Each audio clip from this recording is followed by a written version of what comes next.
Tout de suite avec vous, Hélène Frade. Bonjour Hélène. Bonjour Pauline. On était en France, on y reste. À la une de la presse tricolore, les cérémonies du 14 juillet. Aujourd'hui, en France, donc, une fête nationale pas comme les autres à cause du Covid-19. Pour la première fois depuis 1945, le traditionnel défilé des armées sera remplacé par une cérémonie de 70 minutes avec masque, mais sans public ni défilé de véhicules. Place de la Concorde à Paris. Un 14 juillet inédit et masqué, annonce Ouest France. Depuis un siècle, le défilé du 14 juillet est l'occasion de célébrer ceux qui se sont illustrés contre l'ennemi du moment. D'après Le Figaro, un hommage particulier sera rendu cette année à l'ensemble des soignants lors de cérémonies qui doivent parachever l'ovation quotidienne qu'ils ont reçue tous les soirs durant les longues semaines du confinement. Un hommage auquel le docteur Thomas Gilles n'assistera pas. Comme d'autres soignants, ce médecin a préféré participer à la manifestation organisée aujourd'hui en marge des cérémonies officielles. Je n'ai pas envie qu'on me traite de héros et qu'on me fasse de beaux discours sur la santé qui n'a pas de prix. J'ai envie que l'état de l'hôpital public s'améliore et que l'on puisse accueillir les patients dans des conditions dignes, déclare ce pneumologue dans le Figaro. Selon lui, le Ségur de la santé, le plan du gouvernement à 8 milliards d'euros pour l'hôpital, signé hier, ne réforme pas, je le cite, suffisamment en profondeur le système de soins.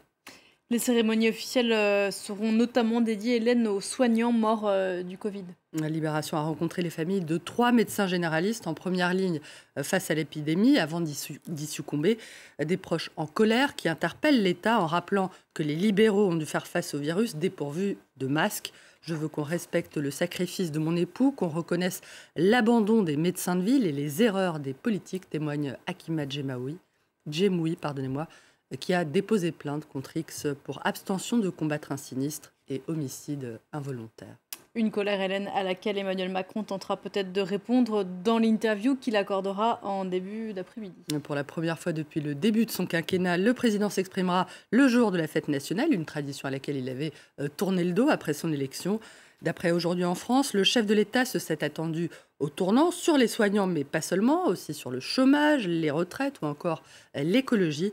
Charge à Emmanuel Macron de faire en sorte que ce premier rendez-vous du 14 juillet ne fasse pas pchit, écrit le journal, en référence à l'expression prononcée par Jacques Chirac un autre 14 juillet. Et dont on se souvient dans la presse également, Hélène.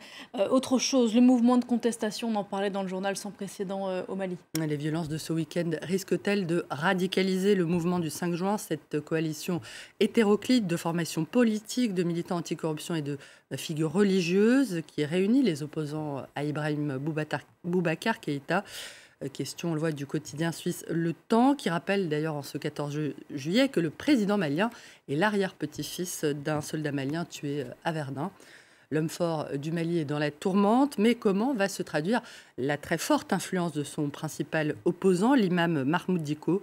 Le magazine Le Point se demande, lui, si les religieux sont en train de prendre le pouvoir au Mali. Dans le pays, note Mediapart, l'augmentation continue de la violence depuis des mois est attribuée à la gestion calamiteuse d'Ibeka, mais également à la France, qui a déployé 5000 militaires sur le terrain depuis 7 ans. D'après le site, l'État français est doublement critiqué, accusé de soutenir le président malien et de jouer double jeu.